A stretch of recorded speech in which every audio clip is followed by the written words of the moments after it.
everybody, this is going to be a video on replacing this ignition coil on this Briggs and Stratton 5 horsepower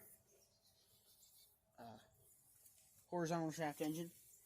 What you got to do, this one is a 1976 model, so it had points and condenser. You have to sand them every once in a while to get them to have good spark.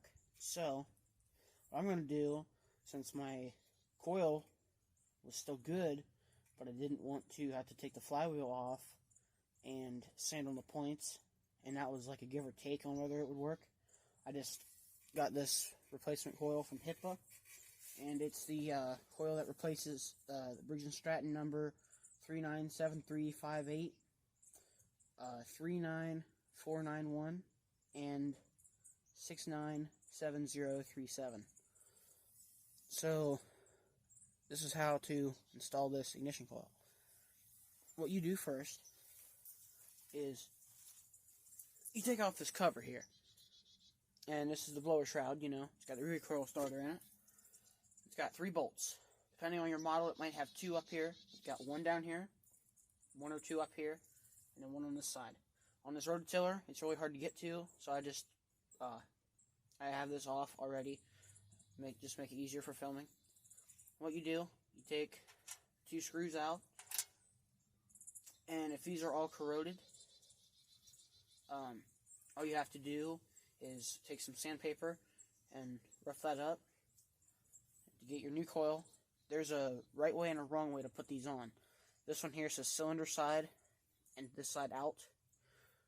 If yours isn't marked, 95% of the time, this kill tab here, and I won't be hooking it up, but I'll show you what to do. This kill tab is always going to face towards the cylinder. So what you do, you sit this on here, make sure your magnet's pointed away, that way it doesn't stick to it. And make sure they line up, you know. And then if yours has the air vane governor, it's got this little air deflector, make sure it goes in there,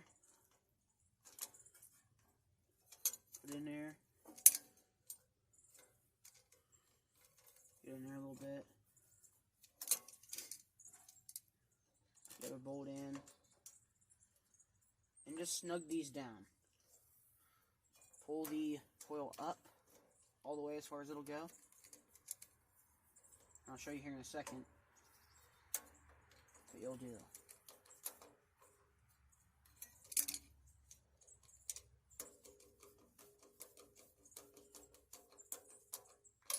So, it's snug.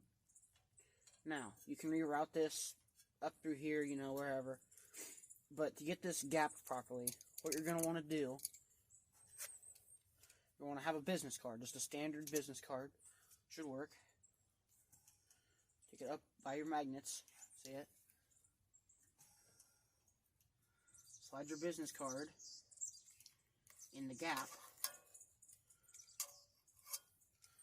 And then loosen up your bolts. Hear that? It got sucked down against the magnet. Now, tighten these up. And don't break these bolts off. You might as well just replace your entire block, which is worthless if you break that. So what you do now, you just turn that, get your card out of there, boom, you got your air gap. It's that simple. Now, if you have your kill wire coming from this plate down here on this model, you'd have to route that, but mine is missing that kill wire. And this is the wire coming from the points, which you don't need anymore, so you can just kind of pull it out of there if it's broke. You know, so you hook that tab up to your kill plate, and then all that would work. Now you just hook that up to your spark plug, and put your cover back on, and I'll show you in a minute that it has spark. Now, I'm back. I got the cover back on. This machine, I still need to take the tank and carburetor off and clean everything out, because the tank's got some crud in it. I'm going to show you that it starts now.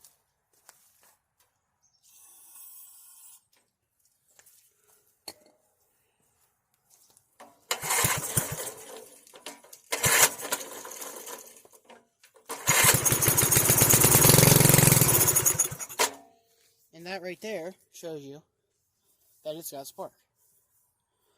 You can go to hipastore.com on Google or whatever browser you use and order their quality parts. And I'm not getting paid to say this, you know. I just got these parts from them because I wanted them. And they are actually pretty quality parts. So if you want your machine to run good again, then buy the HIPA replacement parts. And that's it. See you in the next video on this rototiller.